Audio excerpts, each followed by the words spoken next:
It's April 19th. My name is Tani. I'm here with Auk. Welcome to the Path Podcast. Hey, Auk, how you doing? Whoa. Was that because I did the intro different than usual? No, it's because that's my surprise. Oh, yeah, no braces. No braces. Auk has lost his braces. How am I doing this? I got caught up in trying to read the emotion in your face. That's right. Which is from noticing you weren't wearing braces. Exactly. the creepy smile face. What does it mean? What does it mean? What is Auk doing? He normally looks at me, but how do I make him okay? I got my braces off. Congratulations. You look great. Thank you so much. Less mouth gymnastics going on, hopefully. Mouthnastics. Mouthnastics. And I enjoyed my first meal, and I forgot that I was actually eating for the first time in like a year. Oh, that sounds great. Oh my gosh, it was glorious. Yeah, it was great. Halfway through the meal, I was like, oh my gosh, we're eating a meal. Because like, I'm not supposed to eat anything like chewy, crunchy, like tough for another week or so. And so first meal, we went and got some sushi because rice is a tough thing to eat with braces because it packs up in the, what have you. And you end up actually just swallowing the rice almost whole. So it's not an enjoyable thing. Anyways, it was really enjoyable. Seems like you're in a better place now. Oh, yeah. Anyways, so it's good. What's going on with the shop? Shop news. Over the Hump's coming back May 2nd at Irvine Lake. Oh, already? You can register now. Is that the Tuesday nights? Tuesday, May 2nd. Yeah. Oh my gosh. They just wrapped up the weekend. Time flies. Well, they had to delay that so many times. Oh, you're right. Hey, didn't Luke do pretty well on the series as a whole? I think so. I think he finished second. I don't know if he's going to do it again or not. Hope so. He was running that gravel grinder. I think he was running a gravel grinder on that. Finished second in, I don't know, I forget the classes. Super Sport? I think that's right. Yeah. Heart attack country. Exactly. Yeah, that's great. I get anxiety thinking about pedaling that hard. Oh my gosh. Yeah, I do too. Maybe I'll try to get out there and hang out a little bit. We should take some pictures. Yeah, totally. All right. Thursday shop rides continue every other Thursday, 5:45 p.m. Lot C at Irvine Park. Intermediate level, no drop rides. And right now the park is in really good shape. Man, there's actually kind of if you're dropping down, if you climb chutes and then you drop down cactus, kind of that in between kind of ridge or valley, all the trails dropping in there are in really good condition. The Bumblebee area. Yeah. Because for whatever reason, it seems to get the wettest and then it seems to dry out the slowest. Right. And so there's still some good moisture in the soil. And yeah. I was at Oaks today. It's pretty overgrown. It is. And I've heard San Clemente single tracks, a lot of the trails are almost unrideable. They're so overgrown. Right. And I did notice at Oaks you can cross kind of the area that had been flooded that you had to go around to go to Irvine Park to get in. Oh, okay.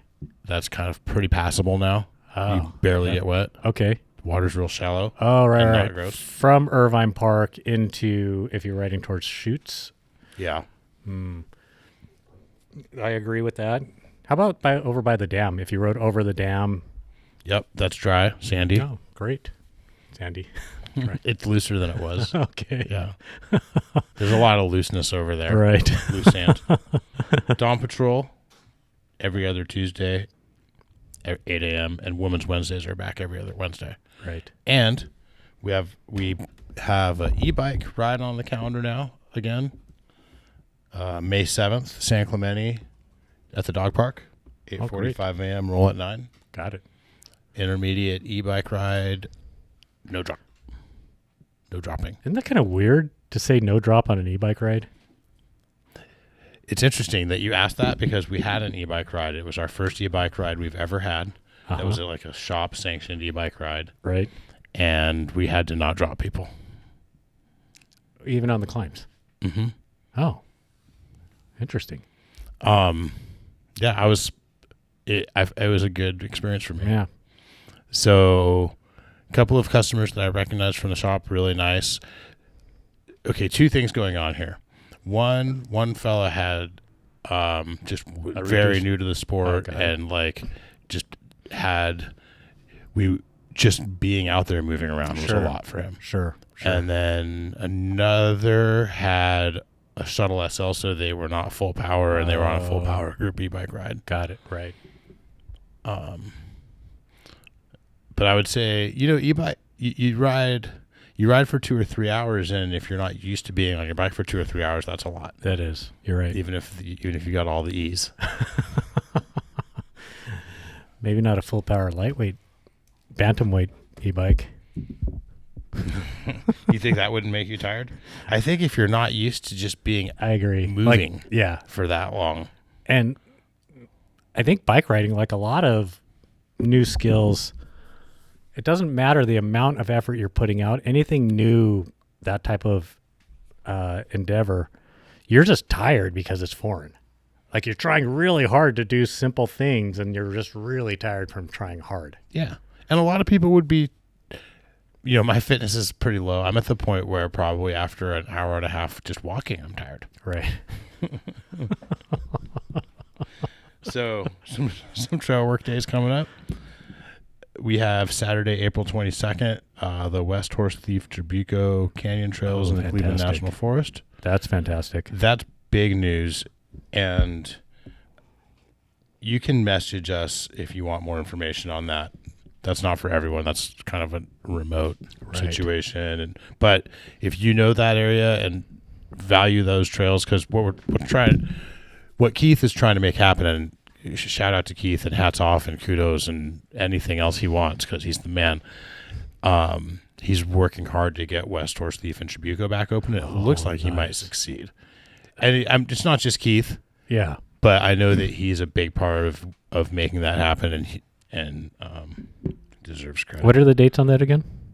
That is Saturday, April 22nd. Oh, that's this Saturday. That's going to be gone by the time. It'll be gone. Oh, well. Still big news that those trails might come back. Heck yeah. And kudos to Keith. Important to shout out Keith. If anyone wants to get in touch with Keith to help out with trail maintenance, I'm sure we can make that happen. Yeah, we'll vet you first to make sure you can hang. Yeah, exactly. Keith gets out there and works hard. He doesn't need. Oh, gosh. So Sunday, May 14th, Laguna Ridge Trail, and that's with, I believe, the Laguna Canyon Foundation. And Saturday, May 23rd, the Meadows Trail. And you can also join the OCMTBA Trail Work Facebook group to learn more about these trail works. I think right now a lot of it is you need to get out there with a bunch of size and just take down the mustard. Yeah, I was thinking about doing that, and then I was wondering if I need to check with a ranger or something. I kind of think you might. Probably depends on the location. Yeah. Let's go do that. I think I got one of those. I have the thing that has a handle and then like an angled. Yep. Yeah. A whacker. A whacker. A scythe. A non-mechanized whacker. Yeah, those are great. Remember, you and I both operated each one of those out at the San Diego Truck Trail one day, and I think we operated one to extinction. We did. We did. I think that was me that operated it to extinction. That's pretty nice work. Oh, man. I don't know. I got user error. I got a couple. I scored some Home Depot gift cards and got a couple new ones. Nice. So we can get back out there. Let's go. Let's go. I also, since then, have acquired a Trail Boss tool. Ooh. Yeah. Ballin' trail work tool. Yes. I'm that trail work poser with the like barely used Trail Boss tool, and mostly used because I lent it out to people. Oh, man. Yeah. Because, let's keep on going on Shop News. 18 months no interest through Synchrony Financial till the end of April. I took advantage of that. I think that's a big deal. We usually offer 6 months no interest, and sometimes we offer a year. 18 months is more than usual. Especially right now. It's kind of interesting. I mean, that's great. Take advantage of it if you can afford it. And this financial times. To have 18 months, I feel like it would go the other way, that you'd see that rarer and rarer because interest rates are up. When do you think Synchrony Financial borrowed the money from the Fed that they're loaning out? I don't know. Maybe they had it before. Yeah, that's kind of what I'm wondering, if they maybe borrowed it when interest rates were low. And they were wise in their, it's possible they were wise in their investments and they're able to take advantage of the market now. Kind of like inventory reduction. Also, though, it's kind of like it's on, we pay for that 18 months no interest. So they're making money. It's not, they pay up front. They do have a promotional rate going for us, which is why we were offering it. Yep. But it's still, when we run that transaction, it costs us, I want to say, even at the promotional rate, closer to 10% than 5%. Like, it's significant. So this is almost like a hit. It's almost like a way of us saying, like, we're going to give you, like a while ago we had a no tax sale. Yeah, I would say this is like, from our end, this feels like a similar give almost. It's a 5 to 10% give. Yeah. So maybe they're just trying to get some action. That is true. And they're probably trying to get some people who can't afford it to play and then pay high interest to pay it off. Right. But those who can afford it can benefit, I guess. Oh, man. All right, we'll talk after the show. Oh, man. All right. We got a couple of transition relays in. I saw those. I saw the triple XL you have. I'm kidding. It's a double X. It's a double X. It looks like it. I kept walking by it thinking it was a tandem. Oh, man. You know, we did get a large also, though, and that thing would look really good. Yeah. Yeah. There's this basketball player, Reggie Miller, Hall of Famer. He's really into mountain biking these days. When I saw the double XL, I thought, I wonder if that would fit him. I always loved when he did the choking motion. Oh, my gosh, right. He was fun to watch. Oh, yeah. Well, and, I mean, he had every right to be fun to watch. He scored 9 points in 7 seconds or something like that. I remember that. Yeah. I think I was watching that game. I used to watch basketball more than I do now. Right. Yeah, crazy. Sometimes it's hard to be sure if you just saw the highlights or if you watched the game, but I think I was watching that game. Right.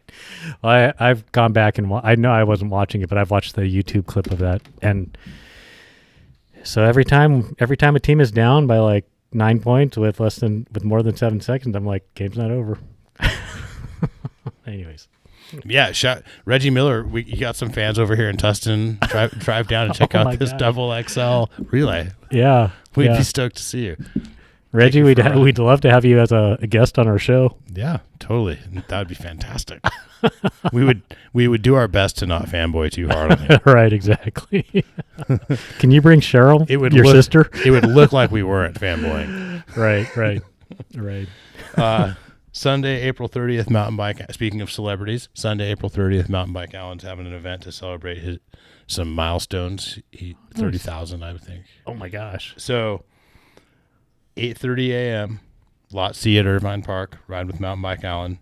Come back to the Path after, and shenanigans and games and barbecue. Ooh, I think that'll be fun. I'm gonna try to make that one. That's April 30th. You say? April 30th. I might join for the shenanigans. You see, we finally got the Fox Union shoes in. We're looking at them across the way over there. I want to go run off camera really good and go things grab about a pair. I'm hearing really good things about them. Yeah, you know my 510s are really old.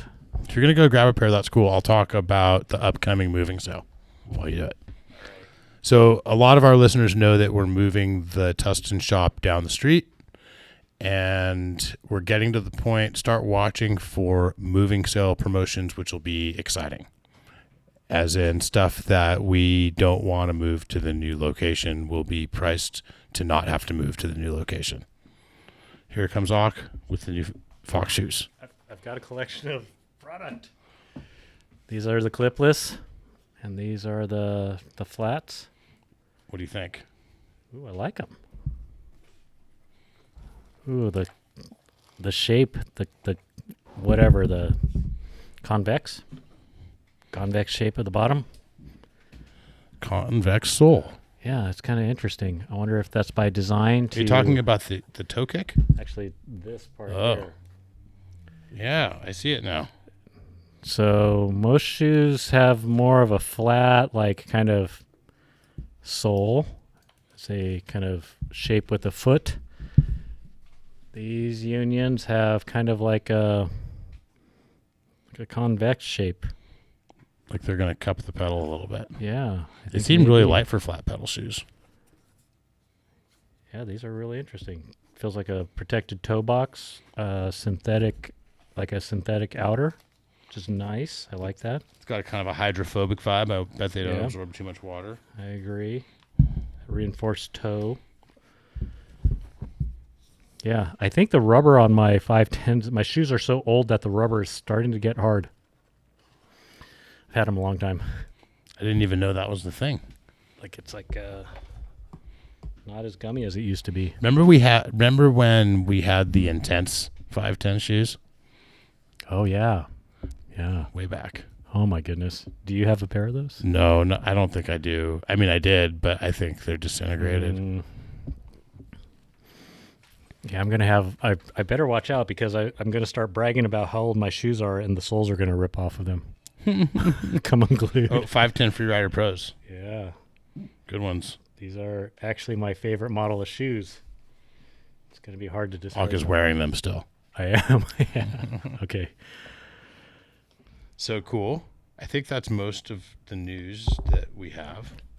Well, Auk found some handguards. I did. So check this out. We're talking about how overgrown a couple of the trails at Oaks are, and wanting to take the scythe to them, and San Clemente. I had a pair of the Acerbis, Acerbis?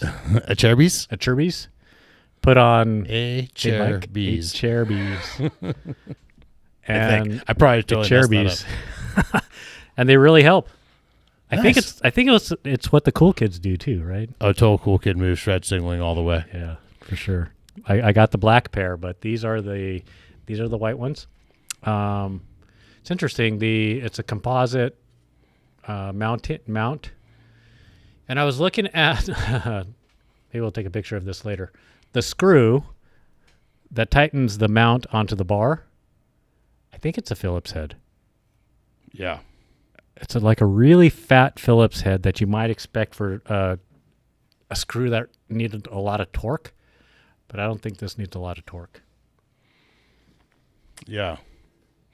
I always find it interesting when bike parts use like a almost like a wood screw type screw going straight into plastic like that. And that's exactly what's doing. Yeah. And that's why it might need a bit of torque because it's got to like bite in. That's a good point. So I've been riding. I've ridden those a couple times. Very helpful right now. As I was riding Oaks today, I was punching a lot of mustard. And I was wondering if it would be, what would the advantage be to be punching it with hand guards instead of, because it wasn't hurting. But when you punch one of those, what do you call the spiky purple plants? Artichoke. You know what? You just brought me back to like the times I've done that. And that's true. It's a big deal. Yeah, that's Wild artichoke. Okay, I don't know if this happens to you, but what I rode without them and then I rode with them. There was this little thing that would happen as it's like slapping your hand like this the whole time, and it would distract me. It was just this extra little like dripping water phenomenon that would distract me. Wasn't hurting, just distracting. You know what else I have had happen is I've had mustard pull my brake levers. And that's a bummer. That's a poor bummer. That's a poor bummer. Yeah. I haven't seen that. Okay. So the other one I saw at the shop, VC guards. Those seem fancy. They are fancy. This is like a CNC mount. Mm-hmm. It's got a hinge. Oh, it does have a hinge. That actually, I was wishing for that on the Turbis. I'll explain in a moment. And it also has a width adjuster, in out. And I think the adjustment all the way out would put it a little further out than the Turbis by just a tad. I don't know, maybe. The Acerbis look more kind of produced and kind of designed. Yep. And what's the other brand? VC guards. VC guards almost look like your buddy made them, which is kind of cool. Like in a good way, like in a stealthy kind of low-key way. Functional form. And not so like high attraction getter. Right. That was the one thing about the Acerbis. The Acerbis are full moto look. Yep. They really look like at home on a motorcycle, I feel like. I agree. And these... A little more subdued. Man, I think I'm going to have to come back and get a pair of these, the VC guards. Because functionally, I think these really help. I might have to get some myself. Yeah. Especially, okay, so the hinge. There's a hinge on the clamp. And this is helpful. I'm running a set of XTR brakes. And right where this needs to go is in between, because the XTRs, the way that the lever mounts, it almost has like a hook. Not a hook, but it's a thing that rests on the bar to add stiffness, right? Is that what you're talking about? Yes. And that thing that rests on the bar to add stiffness, you can't slide anything right through. You have to loosen the... A hinge would make it so you could get underneath that. Yeah. Or around it. This would be fantastic. Anyways. All right, VC guards. I'm going to have to try you. But Acerbis, you're doing the job well. That is definitely more... VC versus Acerbis. Here we go. Cool kid. Shootout. Cool kid vibe. Acerbis. Shred signal all the way. Yep. Shred signal in a more subtle way. All right.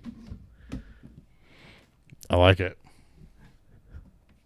So, other shop news? Demo program? How's that going? Good point. Demo program's going strong. And if you want to demo a bike at the Path, you can click on Ride at the upper right-hand corner of our webpage and then click on Demo, and you can reserve a bike. It'll give you a minimum lead time of 3 days. Got it. But if you arrange it with us ahead of time, sometimes we can do it quicker if needed. Got it. Just arrange it with us, and we'll take you through that process. But if you can get it done 3 days ahead of time, you can just do it online. Yeah. Sign the waiver, and when you show up, the bike will be ready and set up for your weight with your style of pedals. And our old demo program, we would demo we would credit the demo fees back to you. Yep. If you purchased a bike from us. And the way we kind of limited that was that it was only up to 10% of the bike that you purchased. Got it. In the new demo program, it's 100% of your demo fees for up to 6 months.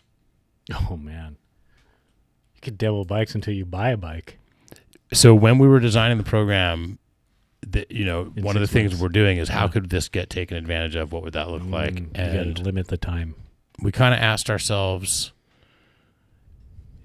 if you wanted to go ahead and demo bikes enough to end up having paid, say, $5,000 worth of demo fees over 6 months, would we be okay with you just coming in and picking up a $5,000 bike? And we were like, we're going to see how this feels and see.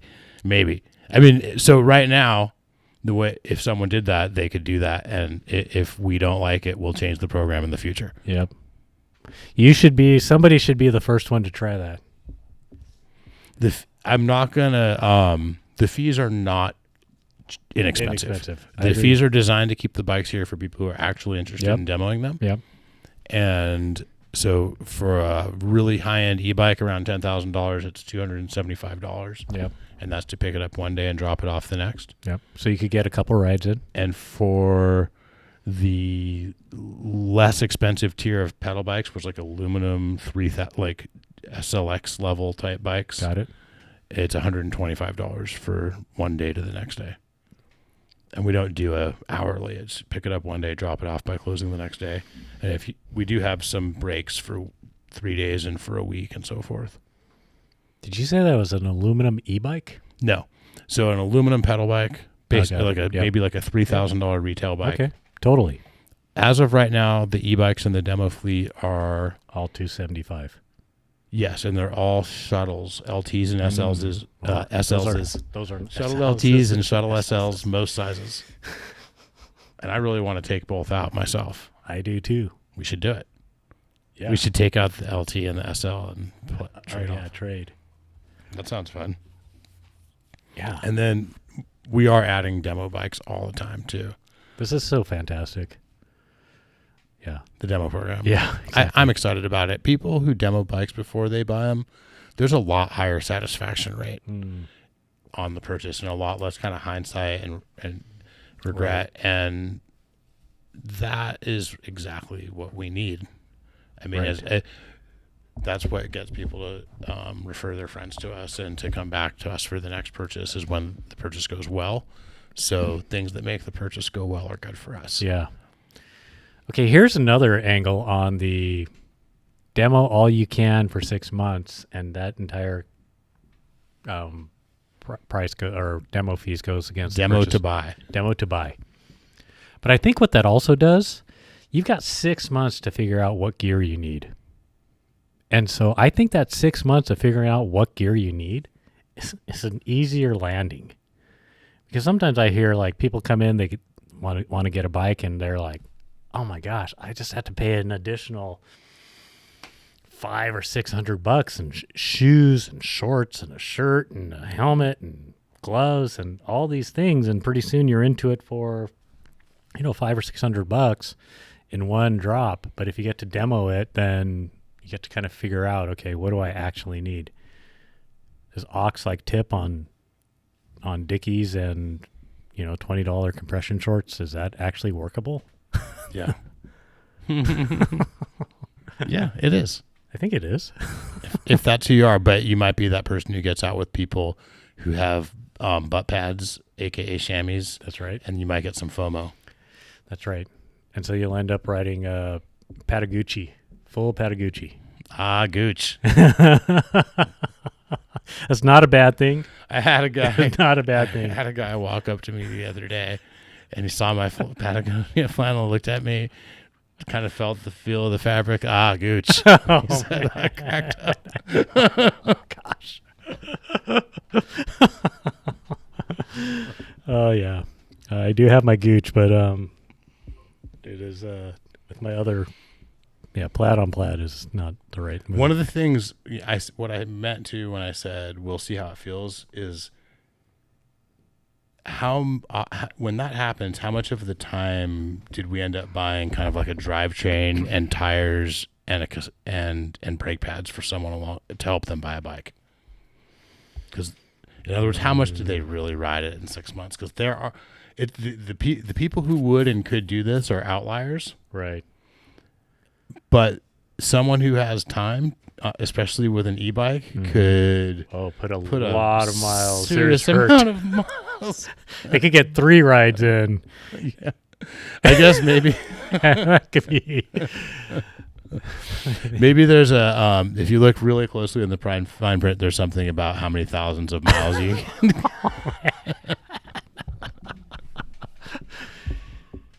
Yeah, you could get 12,000. You could get 12,000 feet of climbing easily on an e-bike in a day. I'm banking on if you have time to really take advantage of this and money to buy the e-bike. Yeah. That means how do you do that? Because you got to have a job.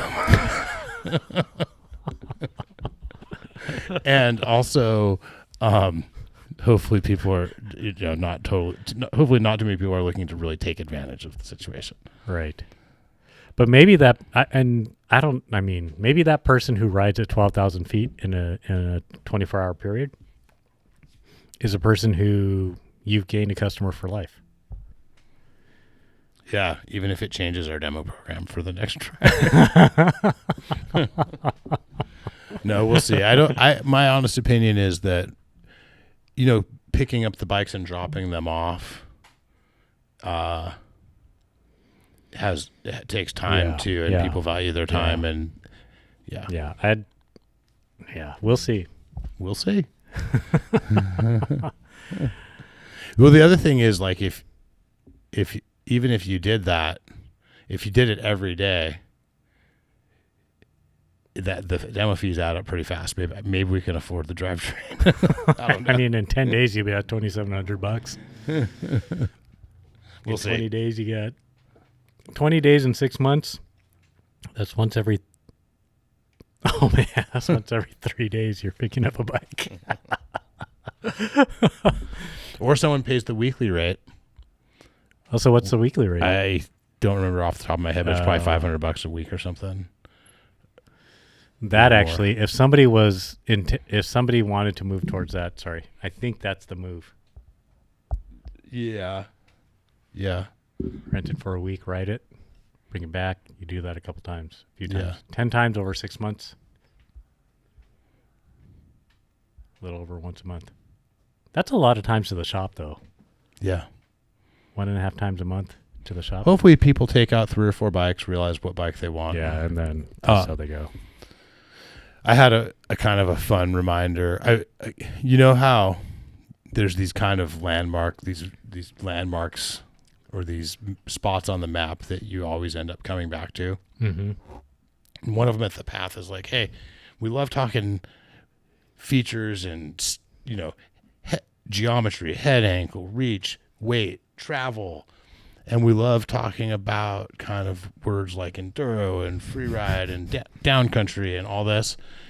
But I think working in the shop, I always try to remember that what we really need to talk to a lot of our customers about is just an experience. Right. Not a feature or a tech or anything like that. And we're fluid in the tech to where we can be for a lot of these riders, they don't, it's like, man, I have to learn what a head angle is to buy a good bike. Right. That's good for me.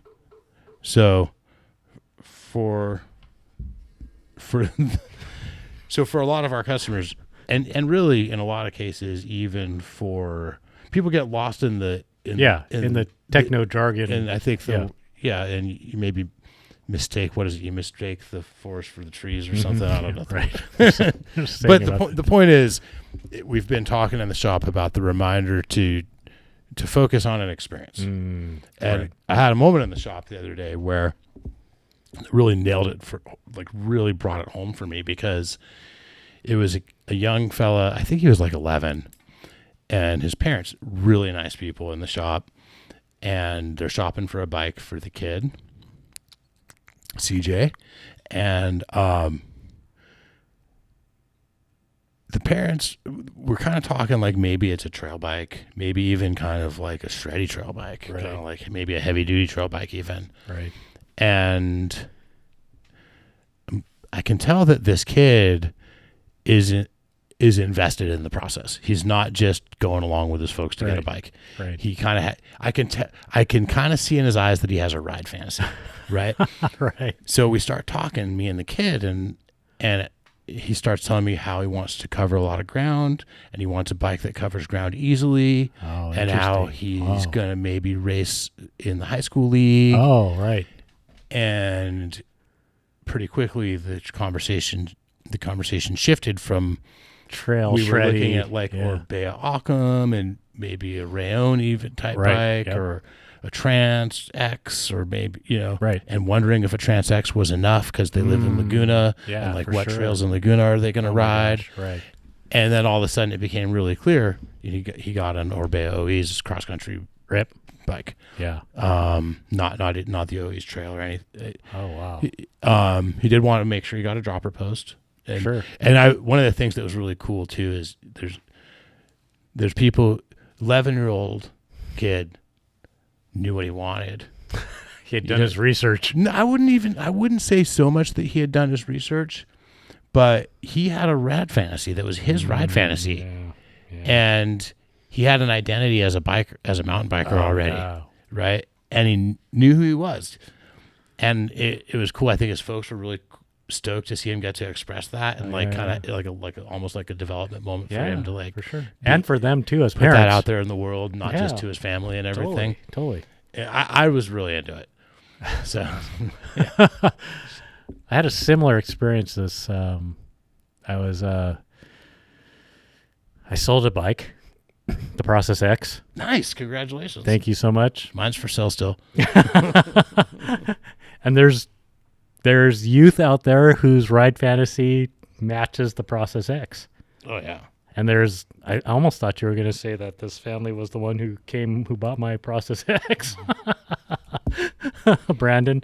But he was kind of the same thing. Over the years, I've known this family for a long time. They've ridden. Brandon had ridden the original Process 153, the Gen 1 Process 153. He's ridden. I picked up Lacey's original Kona Kulip Supreme, Black or white and yellow. Yeah, I remember that bike. I still have that 26-inch, and he's ridden that. Oh, nice. So he's ridden kind of these different expressions, and so recently he was talking to him about the Process X because I knew how much he liked that process, and they've actually also ridden my Hanzo. Steel, like the steel Hanzo I have, it's a hardtail. It's like basically a hardtail process. And yeah, for riders who don't know, that's the enduro hardtail. Correct. What is that sound?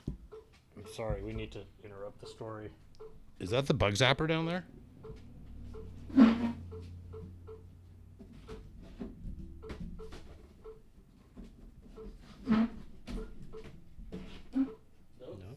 Is that the computer?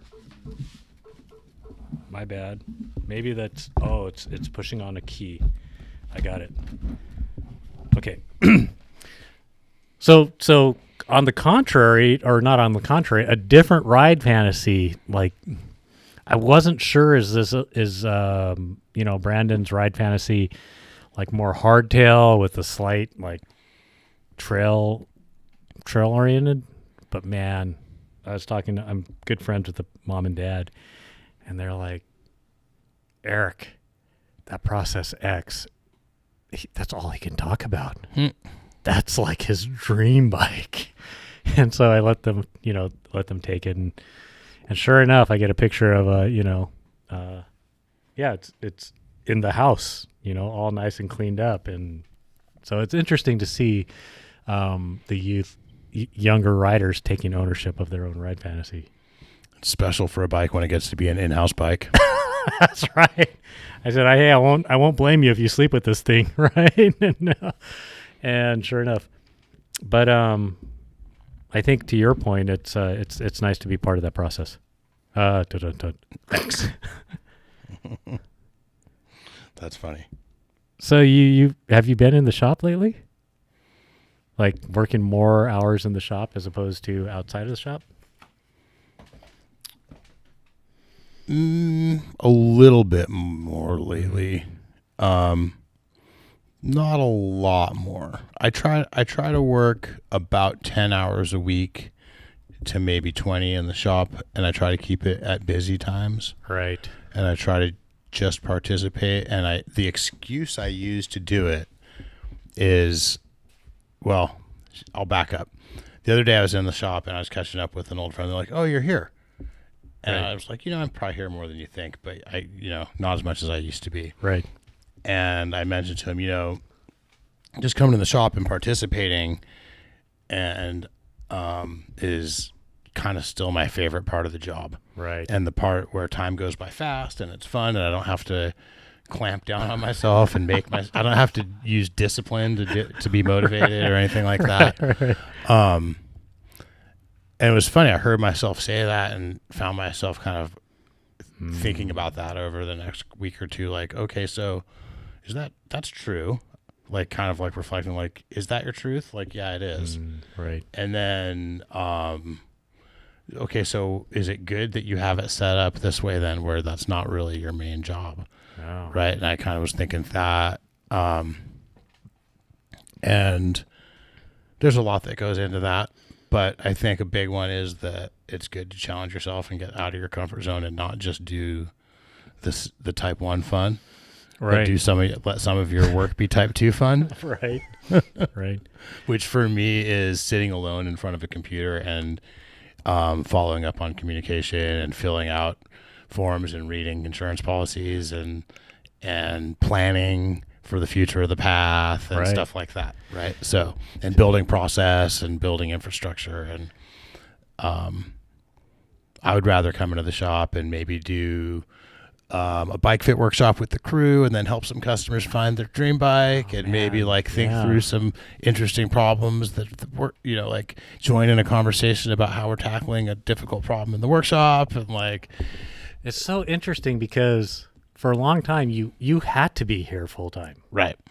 And there was, I think, work on your part to get to a space where you could go right and not have to be here. Right. So that goes to another one of the benefits of this, is it gives me flexibility, not just in when I work, but where I work. Yeah. So I could say go surfing and just stay at the beach and do my work. Right.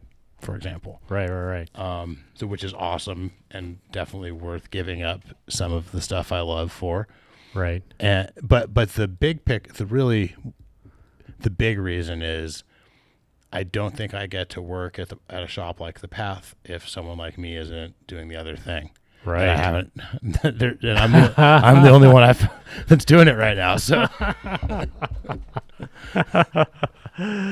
when I retire, when I grow up, I want to be a fireman. When I retire, can I come work in the bike shop? This is an ongoing fantasy for both of us, so it'll probably happen. It might be. Maybe I can help accomplish your vision. Yeah. I know a lot of those things that are low reward work for me are right up your alley. Exactly. or at the very least, they're not heavy lifting of low reward work for you, where they're heavy lifting for me. Correct. Because they're outside my. And I think at this point you've spent enough time over there in that space to have it pretty well defined. Not have it well defined, but in your mind be able to provide like an understanding of like where you want to go with those things. I would say those spaces. I would say a lot of the things that go with someone doing those things are still not, every organization has strengths and weaknesses. And to me, it's not about not having weaknesses. It's about being clear-eyed about what they are. Yeah. And trying to mitigate the downsides that come with them. Right. And being clear-eyed too about if you're trying to work on them or if you're just, because, you can really destroy awesome in pursuit of better. And I see a lot of businesses ultimately go away from over and over again doing that. Right. And kind of digressing a little bit. But point being, our greatest strength is still not analytics, forecasting. We're not the best. I mean, I'm glad I have a good insurance agent because I'm not great at reading insurance policies. Right. And it's not that I can read them and I can compare, deductibles and coverages, and I can make spreadsheets for them and stuff. But there's probably 2 or 3 words in there that I am going to look up along the way, which slows me down. And then just the whole process, I don't have unconscious competence in it. I have to actually think about all the stuff. Right. And I would way rather be focusing on getting our management excited about the new direction that I'm going to ask them to take the team in, or planning our next cool thing that we're going to do, or get any of the other more kind of people facing things. I like working with people and bikes.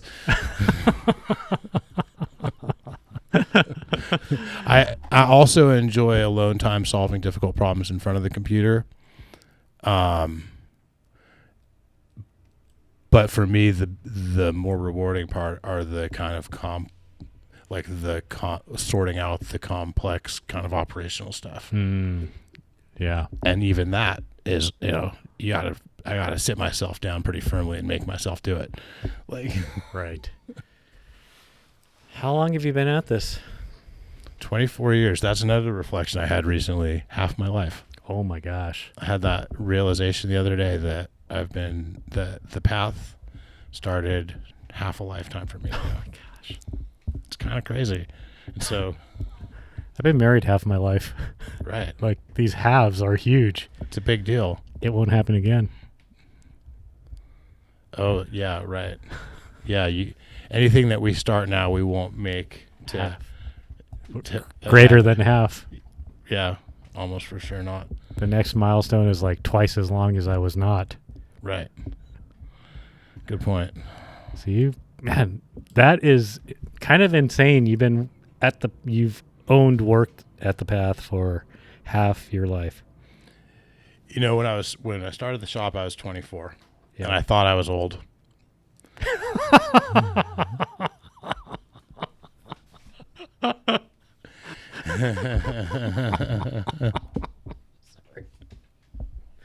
Okay. It's funny, right? Yeah, I did though. I remember feeling like, man, I should have started this a long time ago. What? Like I'm lagging. Like I got to get on this whole having a business thing. Right. And all like full truth be told. I'm glad you're being honest with me. Well, when I'm being as vulnerable Yeah, and sincere, because I'm about to tell you something a little embarrassing.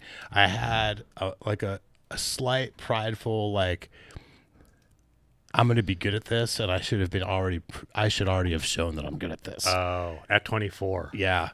And I, there was definitely some hubris that came from that attitude.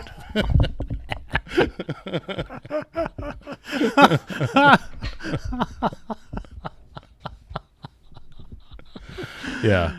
So yeah, that's more than honest, right? That's like showing some vulnerability. Yeah. True story. True story. Being 24, there's probably hopefully still some space for that kind of pride. You are not alone. And I believe you are not alone. I will clap myself on the back a little bit and say when real life showed me and slapped me down real hard a couple times real quick, I rolled with it. I took it and sat with it. Didn't run. Didn't quit. I can't believe I've been with you for a lot of that journey. Almost all of it. Oh my gosh. I think probably 21 or 22 years of the 24. 21, maybe, thereabouts. If our friendship was a person, it would now be able to drink alcohol. Almost, though. Just about. Yeah. Certainly be able to die for its country. That is true. Man, that's 24 years. That's pretty good. Yeah, thanks. It's been a good ride. It really has. And I think for me, the biggest thing is the people. All the different people. I mean, yourself included. And, it's been a lot of awesome people. I agree. Staff and customers and vendors. And some people call them the stakeholders. Right. I think that's a good way to look at it. Right. I still just consider myself a hanger-on, like as part of this company. There, I agree with you. A lot of good. You're a member of you're a member of a couple different stakeholder groups, I think.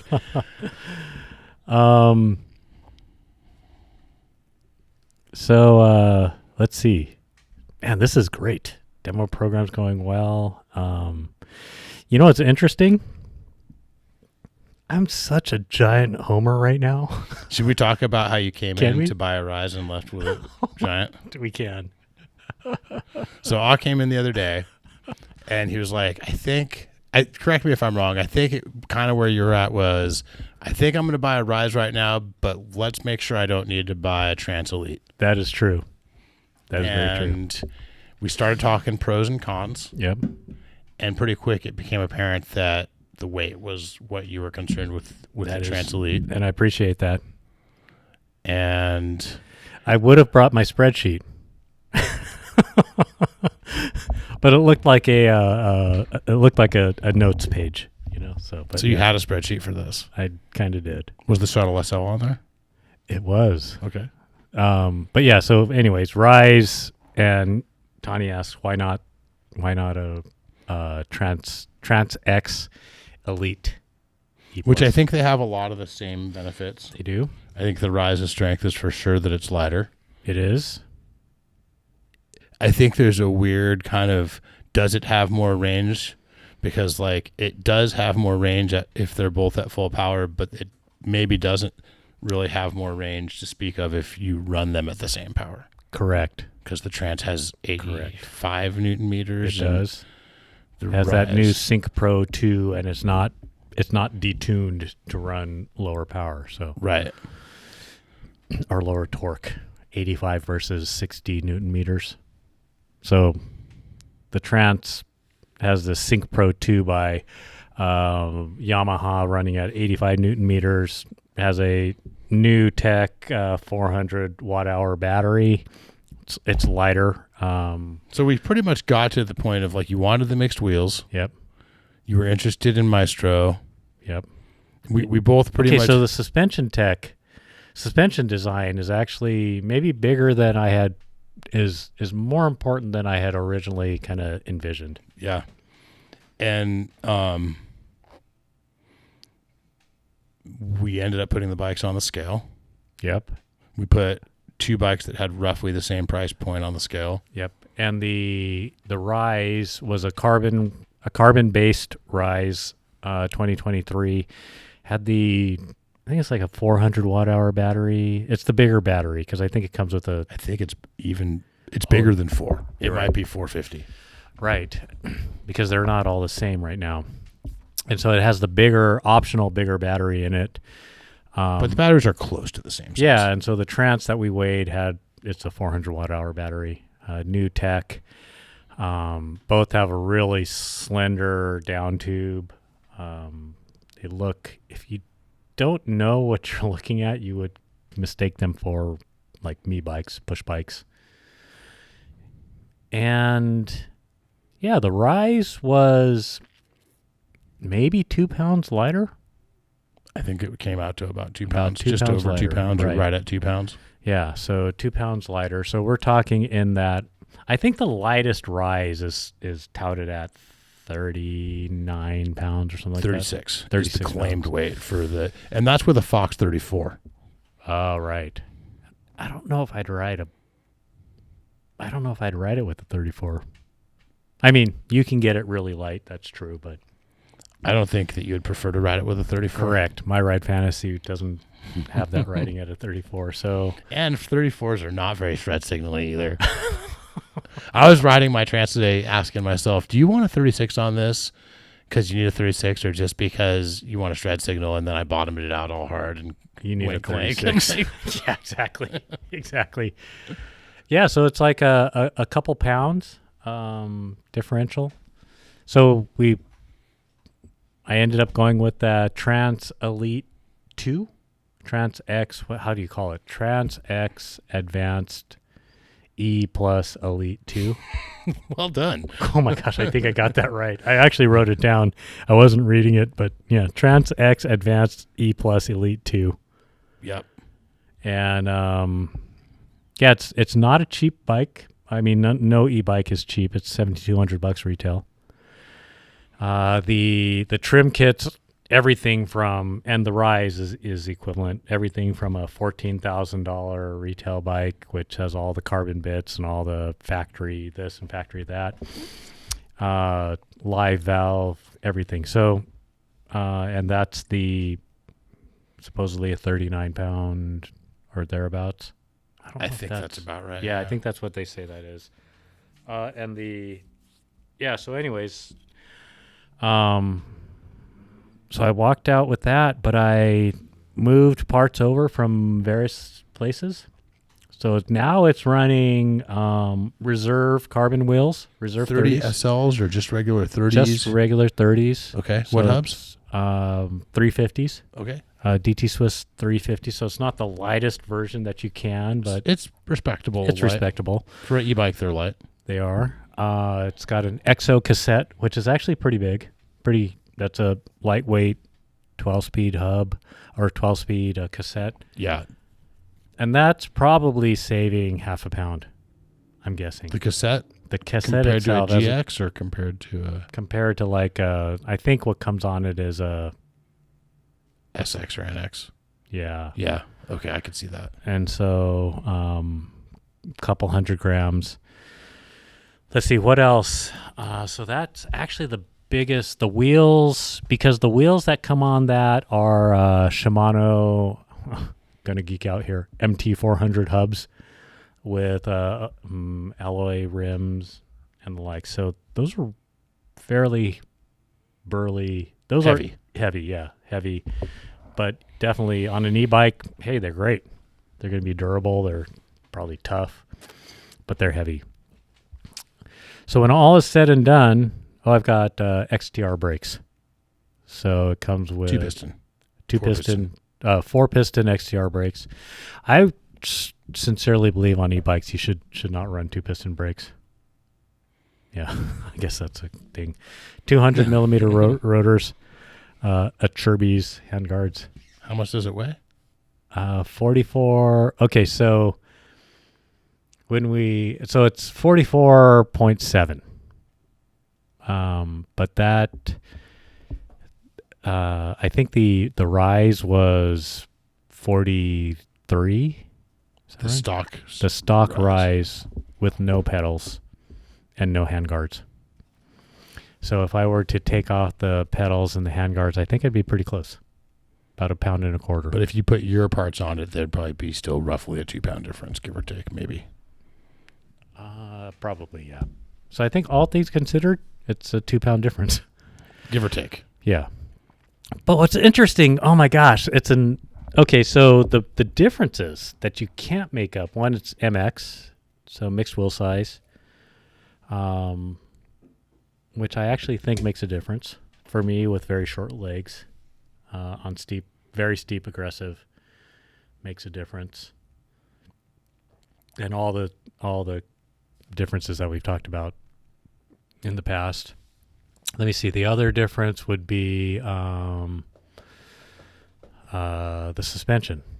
So, like a VPP suspension, and no, so VPDW. Yep, exactly. VPDW. Maestro. It's a Maestro. It's Maestro. It's a short link suspension. Correct. Non-single pivot suspension. And the Orbea is going to be a single pivot. Yeah. Yeah. It has a concentric pivot at the dropout where the pivot is concentric with the rear axle. Yep. And that effectively makes it so the dropout moves in a regular arcing motion and nothing else. Correct. Instead of any kind of modified arcing motion. But it's not a flex pivot. It's not a flex pivot. It's more right. I think the pitch is that it has some of the qualities of it's kind of like almost in between a horse link and the faux bar that like Kona uses. Yep. Where I think you get some of the braking characteristics closer to a FSR horse link type bike. Right. It works really well. Yeah. No question. For sure. But I think that one of the biggest differences that you can't make up is the Trance has is an 85 Newton meter torque, and the Orbea is a 60. It's like a detuned EP8. The new 801s, actually. Before we get to that, just what is your feeling of the ride experience on the suspension between the Trance and the Rise? And are you comparing it to a stock Rise or a long-stroked coil Rise? It'd be a long-stroked coil Rise. Man, and this is where I can't not get into what I was just going to get into. Fair. So I actually did have an alloy long-stroked Rise, mulleted long-stroked Rise. And so what that is you take again, probably not sanctioned modification, but you take an alloy Rise from 2022 or before, and you put a 27.5-inch wheel on the back. You get a slightly longer stroked shock with an offset bushing, and it becomes you put a longer stroke fork on it, becomes a 160 bike, mixed wheel size. And I don't know, it's interesting. I wonder how heavy mine was. You think it was probably 46 pounds? No. 43. I don't know. Well, what do you think your bike would be if you subtracted 2 pounds and then added CushCore. It's probably about that, right? With the coil shock. Oh. As opposed to a float DPS. So what's that, like another half pound? Okay, maybe 45. So another pound. Another pound, but it's part of it is rotational. Okay, anyways. But it has the... we can weigh mine sometime. Yeah, it has a detuned motor. 62. It's an EP8, but it has a 60 Newton meter motor. Man, so the thing, I can't help but think, and I can't articulate it well, that the Trance with an 85 Newton meter motor, it's almost like, what would Lance Armstrong feel like riding a heavier bike? Because it's a heavier bike for sure, but it's got more power and torque to it. You mean like what would happen if you went from a lighter bike to a heavier bike, but also turned into Lance Armstrong? Right. not like you already were Lance Armstrong. Right, and went from a lighter bike to a heavier bike. That's right. But I went to a heavier bike and I turned into Lance Armstrong at the same weight. Me being the same weight, all of a sudden I add like 400 extra watts. Yeah. And so, I really feel like I'm riding a me bike, a 26-pound me bike. So I think you're just saying it's poppy and playful and maneuverable. It is poppy, playful, maneuverable. And I think another way I think of talking about what you're talking about is that at higher speeds, bikes feel more playful and poppy. Yes. That is true. Yeah, by comparison. So I was trying to figure out, like, man, why doesn't my full power Rain feel the same? And I put my full power Rain on my digital scale. It errored out.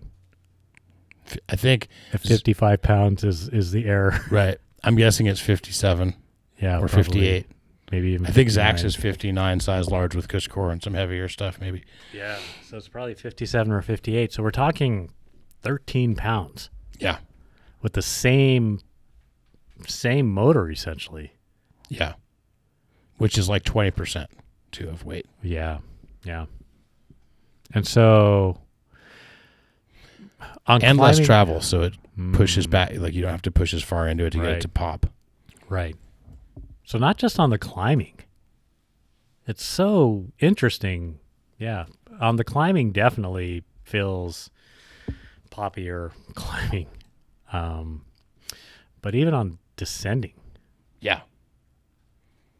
Maybe I'm going faster on a slightly heavier bike. It just feels rippy and shreddy. Yeah. Here's what I think. It's like an e-bike 5010. That's exactly. You don't buy the 5010 instead of the Nomad because you don't want to shred as hard. Right. You buy it because you want it to feel shreddy on a certain type of trail in certain situations, which is really the trails we ride a lot, right? Like, right. Yeah. And that's, it is, it's phenomenally fun. Phenomenally fun. Stoked. I am. It is interesting how we, as an industry and as riders, we get caught in these kind of mindsets like, okay, there's two types of e-bikes. There's full power with, between 600 and 800 watt hours, and it weighs between 50 and 60 pounds. Right. And you might as well just have a lot of travel on it because it's going to weigh a lot anyway. And right. And then there's this other category that's between 35 and 60 Newton meters and weighs somewhere around 40 pounds. And it's not as fun. Well, what we started noticing on our rises, what I for sure have been finding on my rise is it's super fun. And it's fun to descend because it's shreddy short travel and poppy and playful. Yeah, yeah. And so, and that's what we started. We kind of touched on this a while back on the show, which is this idea that, with e-bikes, you still might want you still might want a 5010 type e-bike, right, and a Mega Tower type e-bike, right, for example, in your quiver. And I feel like that's kind of where we're going. But the idea in everyone's head was your options are full power, full weight, full battery, full Long torque. travel. Yep. And it could be in a range of travel and stuff. And some of them, like the Santa Cruz Hecklers, those get under 50 pounds sometimes, just barely. Right. And they're designed to be a little more playful and poppy, and they're shorter travel. But it's just not light enough to be playful like a Rise or a Trance Elite or a Shuttle. So I've been kind of keying in on this idea that there's a place in the world for an e-bike that just rides more like a regular bike, and in a lot of ways that's more shreddy than a big rain e-bike and like it's hard. It would be when I used to take my Mega Tower out at Oaks, it was super fun, but it was hard to feel shreddy on Cactus. Right. And if anything, it just kind of muted the trail and dulled everything. And right. But also, it's hard. It's a downhill bike or a really big enduro bike. It's hard to manual. It's hard to bunny hop. Yeah. It's hard to pick up the front wheel and put it in a different spot. And I think that since e-bikes also have those qualities, hard to manual, hard to bunny hop, hard to maneuver. Right. It kind of hard to person handle. Yeah. It's even more. These distinctions get even more critical, and to me it's not, you don't get the lightweight. At first, when I first saw the Rise in my head, it was like, oh, this is for the cross-country rider who needs a little help to keep up on their cross-country ride. And I think we've talked about it then I started realizing, like, yes, but it's also for someone who just wants an e-bike that rides like a bike and that doesn't ride like a big enduro bike plus 20 pounds, 15 pounds. And then, but still, we were all stuck on this idea that the options are full power, full range, full weight, or less power, lightweight, still full range. Right. And then along comes Giant and says, what about add full power to full that power, lighter, lightweight, less range? Or not less range. And then you add to the conversation, it's only less range if you use the full power. And if you don't have a range extender. So, it's really interesting. So maybe where that full power actually comes into play as well is on the downhills. So I used to like shift down, like power down on the downhills because I didn't like the way like full power felt. Like that really like pedaling out of corners and stuff. You didn't like how it kicked in. But once you get used to that, and I was experiencing this on the Trance, once you get used to it, you're like, oh my gosh, I want more of that. So then what it allows you to do is pedal in a taller gear, like stay in a taller gear, so that when you pedal out of these corners, that taller gear and the full power is accelerating you a little bit more. Yeah. And so that to that shreddy, like poppy feel, I think it enhances it. Did you know that if you have a Fazua motor, like on a relay or on a Shuttle SL, there's a little button you can push and get like a little kick boost of full power without pedaling? Oh my gosh. So you can do that out of corners? Maybe that's why they're doing that. Yeah. And I was reading more about like peak power versus like sustainable power. Okay. And I need to do more reading on that, but I'm interested to see what the peak power on, say, like the Yamahas or say an EP8 or a Bosch motor is. And is that what's happening as you're like in boost pedaling hard? Is it giving you that peak power and then backing off to give you that sustainable? I think most of these 85 Newton full power e-bikes are giving you the sustainable certain amount of power. I've heard that a lot of them are trying to give you a consistent 300% of your effort. I think that means 250 watts. I was starting to make a little spreadsheet today on a piece of paper. Okay. And I need to do more research on this, but I think it's like torque and watts and peak nominal, like all of these things come into play in how you feel on an e-bike. Yeah. And that Fazua 60, that's really interesting. Maybe it has a high peak and they key on that because that's just momentarily. You want that. Yeah, but it's just also the only kind of blurring the line on on the classes because Yeah. it almost sort of has a throttle for a second. Yeah, and then you have to think like, okay, so when I'm climbing, do you really need the 80, 85, like the full power? That's very interesting. So you did full power for about an hour and burned most of a battery. Is that right? Yes. So I think in about in a little over an hour, and this gets to our conversation. I don't know if we're on the podcast yet. No. No. Okay. So full power, 2,900 feet of climbing for 1 hour, about 10 miles. And I pretty much had to drop it down to eco to make sure I'd get up that last climb before I went What zero percentage power. of your rides do you think are longer than that in time? Like,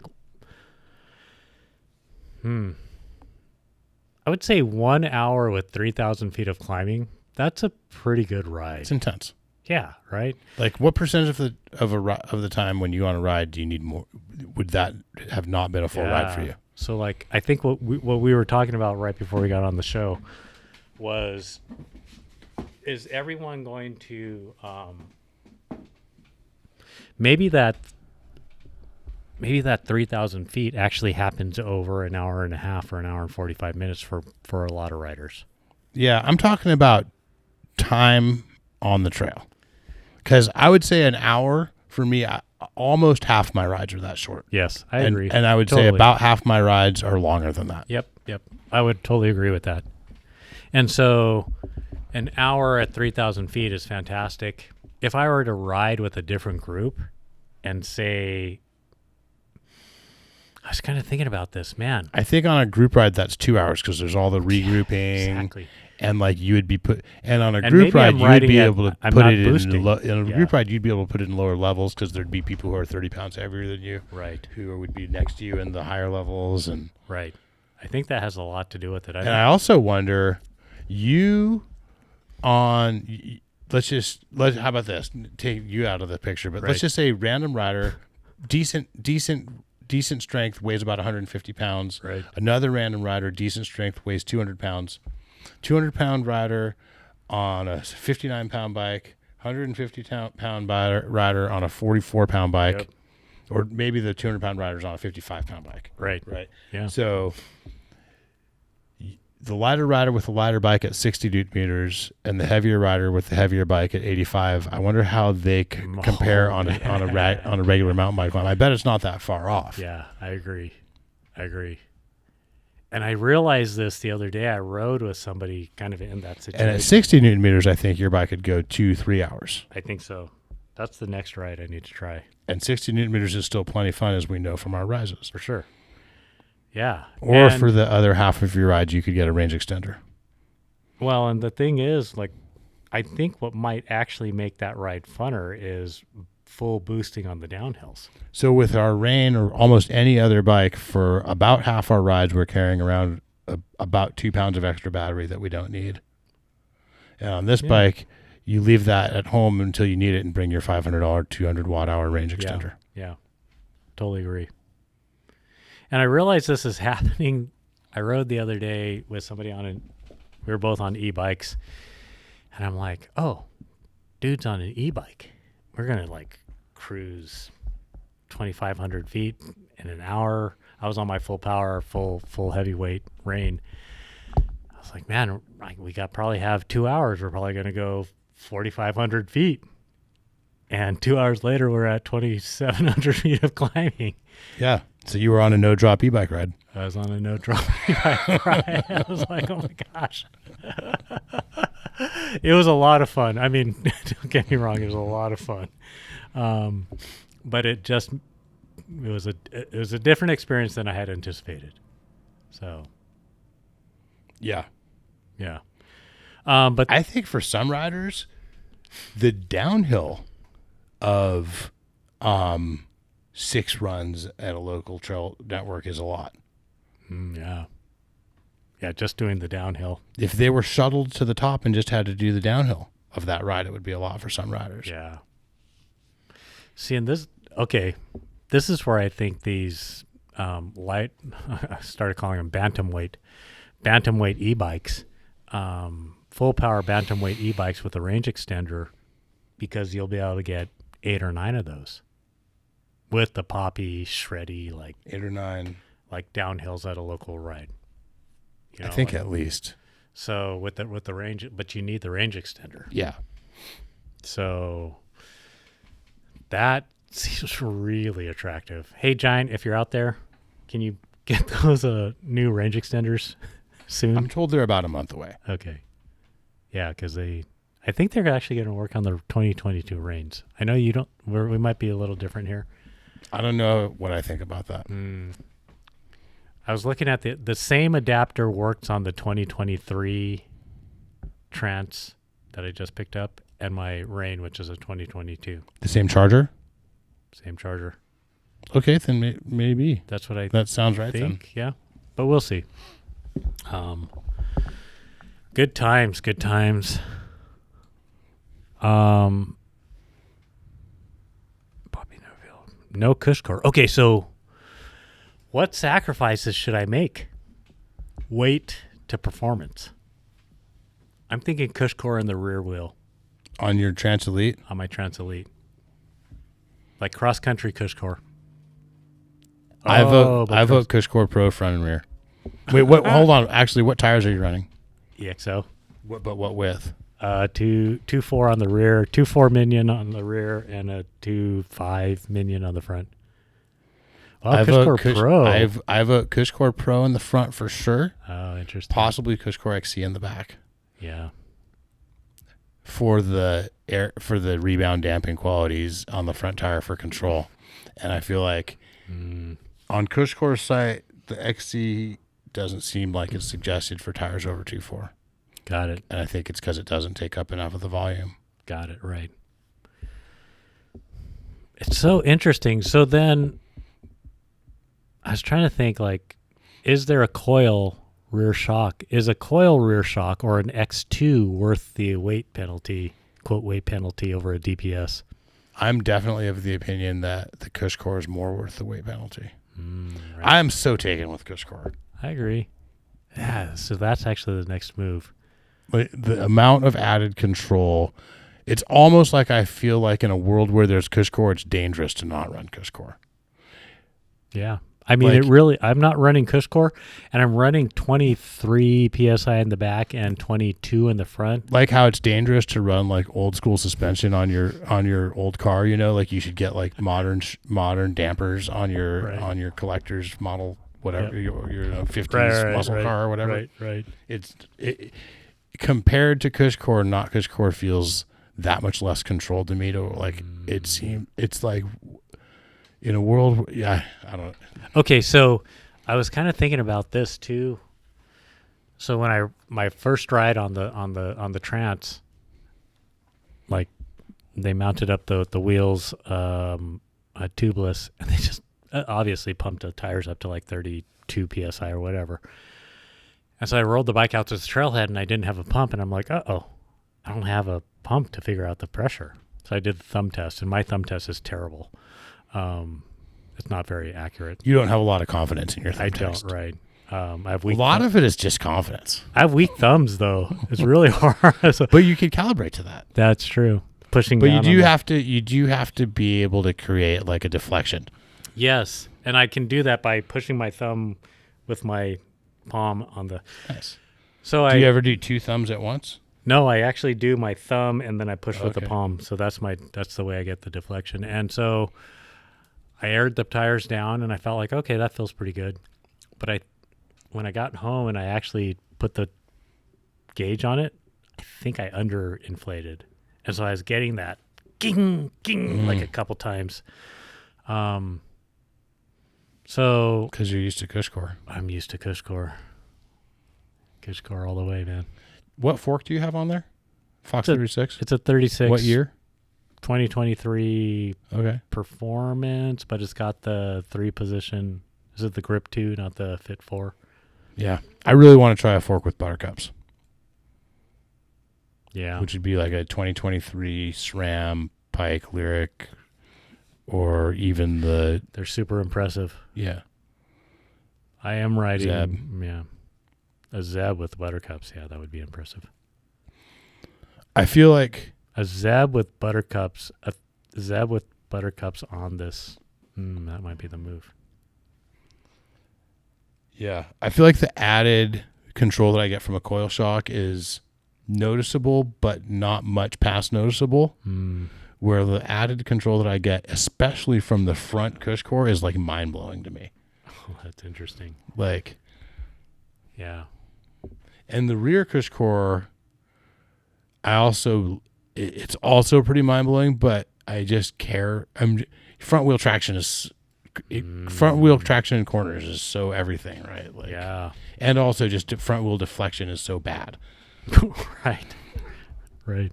So just have your front wheel deflect less when you're going straight. Like, Yeah. That is so. And in the corners. yeah. Especially here where everything is kind of loose and chunky and dry and like slippy. In the rear, I almost feel like I value its rim protection almost as much as I value the added control because I like a drifty rear wheel. But, I mean, rear traction is great. But, and I also think that there's extra climbing traction with CushCore. Yeah.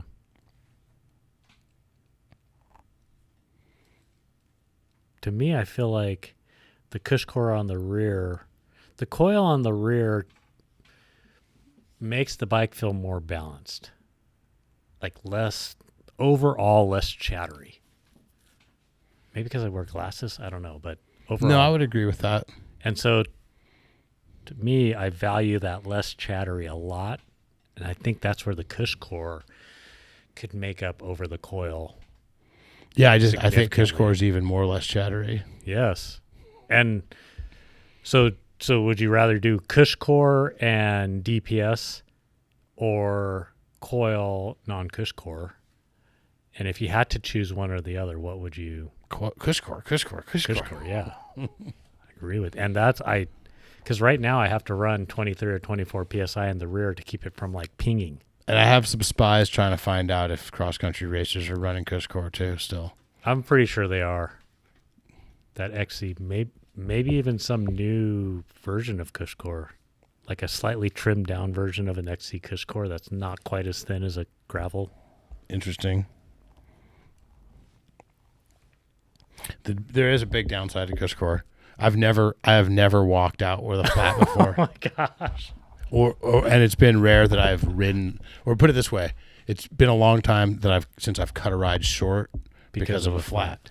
And the other day I went for a ride and I had one of those flats where it goes flat after about 5-10 minutes. It was too slow for me to find the leak on the trail, Right. or I would have just put a plug in it. Yep. And I didn't have super long to ride anyway, so I knew I couldn't really ride and fix it if it took too long to fix it. Right. So I ended up folding, and after about 10 minutes into the ride, just heading back to the car and riding the flat out. Oh no. Yeah. No damage done, I don't think. Because you got CushCore. Right.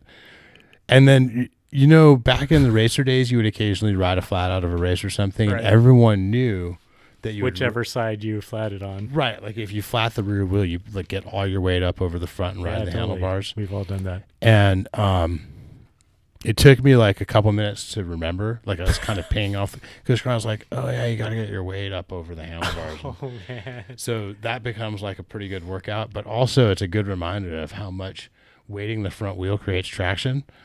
Oh yeah. And how much not weighting the rear wheel just makes it float around everywhere. I mean, the flat tire does that too, but it really exaggerated that. Yeah. So you almost have fun coming out once you realize it's like a drift car in the back. right. And your full traction in the front. MX. Yeah. Your MX, yeah. Man, so how long was it since you checked your sealant? I think it had been probably, I remember that I had pretty fresh sealant when I rode the bike last July at Sky Park. Wow. And so it's been almost a year, I think. Like, I don't think it was fresh. Right. Oh, wow. I know I haven't changed it since then. So, yeah, it needed sealant, had a slow leak somewhere. If it had been a bigger leak, I could have plugged it.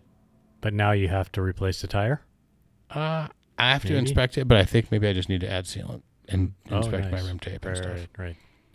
I- Or at the very least, put a plug in it. You'll be good. So I rode it out. It didn't go all the way flat till I was back on the pavement. Oh, nice. Man, I'm sorry your ride got cut short. I saw you leaving. I was like, Oh, no. I was looking for you kind of. yeah. Yeah. Were you riding when I came in, or were you driving? You were in and I leaving was- Irvine Park and I was leaving. And, when you exit Irvine Park, you kind of have to go around. I cut across the grass and I thought I was good. I caught yeah. you and I thought you saw me, but you just drove by. Well, I would have been. Oh, I'm sorry. Oh, no, it's cool. No, yeah, I should have stopped. Yeah. So I was thinking about doing it in my garage instead of at the shop and just trying to like see what the end user experience is of the like CushCore at home. Oh yeah. Be fun. Don't Maybe. forget to get your Round trash can. and heater Heater. to warm, because right now it's kind of cool, and the softer tires make a big Good tip. Space heater. yeah. Space heater is helpful. That's awesome. Oh man, we got a lot more stuff to talk about, but I think It's been a bit. it's been a full bit. podcast. I think it is. Thanks, Auk. Thanks, Jake. Thanks to all the vendors and riders that come into the shop, and for sure, big thanks to the crew that we work with. And let's all remember to love the bike we ride.